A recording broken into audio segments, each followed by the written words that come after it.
और इस वक्त की बड़ी खबर आ रही है जम्मू कश्मीर से, जहां पर डोडा में सुरक्षा बलों और आतंकियों के बीच मुठभेड़ जारी है। इस मुठभेड़ में जम्मू कश्मीर पुलिस का एक जवान घायल हो गया है। खबर यह है कि डोडा के टांटना इलाके में आतंकियों ने भीषण गोलीबारी शुरू कर दी है, जिसका सेना के जवानों ने मुंहतोड़ जवाब दिया है। आतंकियों के खिलाफ ऑपरेशन में सेना की बटालियन के साथ जम्मू कश्मीर पुलिस भी शामिल है। इस बीच जम्मू कश्मीर पुलिस के डोडा जिले के पुलिस ने 4 आतंकवादियों का स्केच भी जारी किया है, जो भद्रवा, थाथरी, गंदो के ऊपरी इलाकों में घूम रहे हैं और आतंकी गतिविधियों में भी शामिल हैं।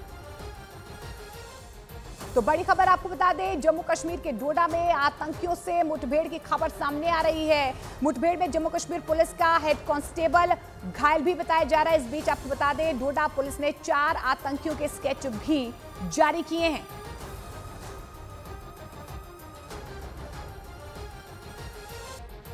फारूक अहमद सन ऑफ रोशनदीन उर्दू से एक पेशेंट था, उनको बुलेट इंजरी हुई थी और आधा घंटा पहले हमारे मेडिकल कॉलेज में पहुंचे। वो पेशेंट स्टेबल है, इनको एक चेस्ट में एक बुलेट इंजरी है और एक लेग में है। पेशेंट अभी ऑपरेशन थिएटर में है और स्टेबल है।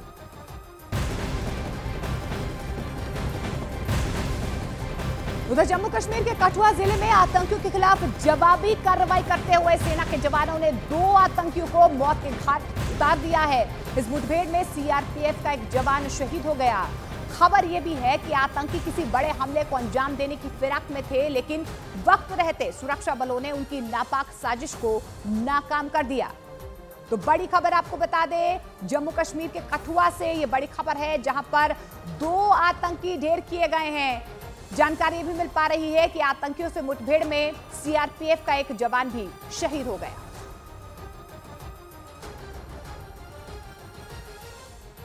जम्मू कश्मीर के कठुआ में सुरक्षा बल के जवानों ने मुठभेड़ में आतंकी संगठन जैश-ए-मोहम्मद के 2 आतंकियों को मार गिराया, लेकिन इस ऑपरेशन में सेना का एक जवान भी शहीद हो गया। सेना के मुताबिक एक रोज पहले मारे गए आतंकियों ने कठुआ के एक गांव में फायरिंग कर दी थी और सुरक्षा बल के जवानों पर ग्रेनेड से हमला कर दिया था। आतंकियों के उस हमले में गांव के एक आदमी के घायल होने की खबर सामने आई थी, लेकिन सुरक्षा बल के जवानों ने उसी वक्त जवाबी कार्रवाई करते हुए एक आतंकी को ढेर कर दिया था, लेकिन दूसरा आतंकी गांव से भागकर पास के जंगलों में छिप गया।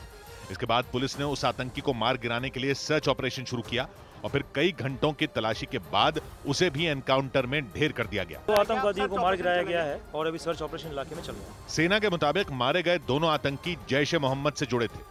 दावा किया गया कि दोनों पाकिस्तान से एक रोज पहले रात करीब 8 बजे कठुआ के सैदा सुखाल नाम के गांव में पहुंचे थे। सेना के सूत्र बताते हैं कि वहां उन आतंकियों ने गांव के लोगों से पीने के लिए पानी मांगा। सेना के मुताबिक शक होने पर गांव के लोगों ने इसकी जानकारी पुलिस को दी। इसके बाद सुरक्षा बल के जवान वहां पहुंच गए, लेकिन जैसे ही आतंकियों ने पुलिस को देखा, उन्होंने उन पर ग्रेनेड से हमला कर दिया था।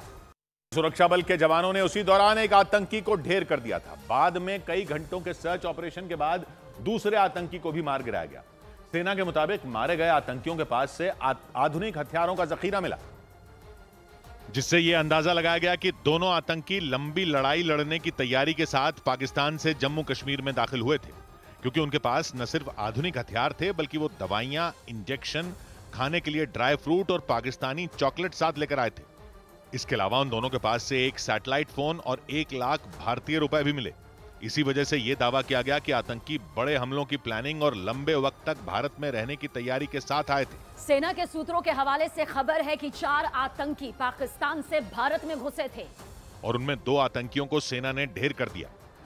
सूत्रों का दावा है कि बाकी के 2 आतंकी जंगल में छिपे हो सकते हैं और इसीलिए उन्हें ढूंढने के लिए कठुआ और उसके आसपास के इलाकों में सर्च ऑपरेशन चलाया गया। किसी भी तरह उन दोनों आतंकियों को ढूंढकर मार गिराया जा सके। एक रोज पहले न सिर्फ कठुआ में बल्कि जम्मू के डोडा इलाके में भी आतंकियों ने सुरक्षा बल की एक चेकपोस्ट पर फायरिंग कर दी थी और उस हमले में सुरक्षा बल के 6 जवान घायल हो गए थे। हमले की जिम्मेदारी कश्मीर टाइगर्स नाम के जैश-ए-मोहम्मद के आतंकी संगठन ने ली। सेना के सूत्रों ने दावा किया कि डोडा में जिन आतंकियों ने हमला किया वो कठुआ में मारे गए आतंकियों के साथ ही पाकिस्तान से भारत आए थे। कठुआ और डोडा से पहले 9 जून को रियासी जिले में 3 आतंकियों ने तीर्थयात्रियों से भरी एक बस पर फायरिंग कर दी थी। उस बस में करीब 50 लोग वैष्णो देवी से लौट रहे थे। उसी दौरान आतंकियों ने घात लगाकर उस बस पर हमला कर दिया था और ड्राइवर को गोली लगने की वजह से बस खाई में गिर गई थी। इस आतंकी हमले में 10 श्रद्धालुओं की मौत हो गई थी और 30 से ज्यादा लोग घायल हो गए थे। सेना के सूत्रों ने दावा किया कि बस पर 3 आतंकियों ने हमला किया था। उनमें एक आतंकी का स्केच जारी किया गया, उस पर 20 लाख रुपए का इनाम भी रखा गया। इस आतंकी हमले की जांच कर रही एनआईए की टीम ने दावा किया कि आसपास रहने वाले लोगों ने हमले के लिए उन आतंकियों की मदद की थी। इस बीच जम्मू कश्मीर में आतंकी हमले को लेकर सियासत गरमाने लगी है। आतंकी हमले पर विपक्ष हमलावर है। उद्धव ठाकरे गुट ने सीधा गृह मंत्री अमित शाह पर निशाना साधा है और आरोप लगाया है कि अमित शाह के कार्यकाल में सबसे ज्यादा आतंकी हमले हुए।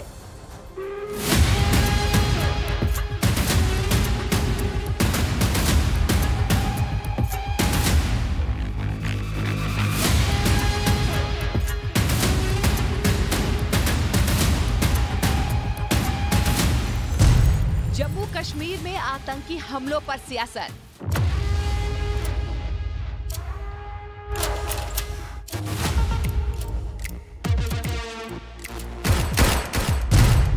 आतंकी हमलों पर विपक्ष हुआ हमलावर।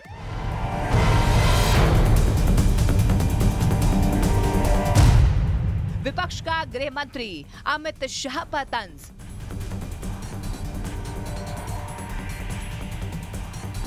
एक तरफ जम्मू से लेकर कश्मीर घाटी तक सुरक्षा बलों के जवान आतंकियों से लोहा ले रहे हैं, जवाबी कार्रवाई में उन्हें मौत के घाट उतार रहे हैं, तो दूसरी तरफ इन आतंकी हमलों को लेकर सियासत गरमाने लगी है। शिवसेना यूबीटी के संजय राउत ने सीधे सीधे गृह मंत्री अमित शाह पर बड़ा हमला किया। वहीं उद्धव ठाकरे ने जम्मू कश्मीर में हुए हमलों के लिए सीधे सीधे प्रधानमंत्री पर सवाल उठाए। सातत्यानं जम्मूमध्ये हल्ले सुरू आहे। आज सुद्धा बातमी आलेली आहे की सीआरपीएफ जवानांच्या काफिल्यावर हल्ला झाला आणि सीआरपीएफचे जवान शहीद झाले। 370 कलम काढल्याचा डंका अमित शाह वाजवतायत, पण तेव्हापासूनही काश्मीरमध्ये शांतता अजिबात नांदलेली नाही। काश्मीरी पंडित त्यांच्या घरी जाऊ शकले नाहीत। हे गृहमंत्र्यांचं अपयश आहे। विशेषतः आता परत त्यांना गृहमंत्री पद दिल्यावर अब की बार वाले कहाँ गए? अभी बार बार वहाँ हमले हो रहे, इसके बावजूद अब की बार वाले वहाँ जा नहीं रहे हैं। कश्मीर तो उन्होंने पूरे चुनाव प्रचार दरमियान एक बड़ा प्रचार किया था। 370 आर्टिकल हमने निकाला, उसकी सच्चाई भी क्या है मैंने भी रखी थी सबके सामने।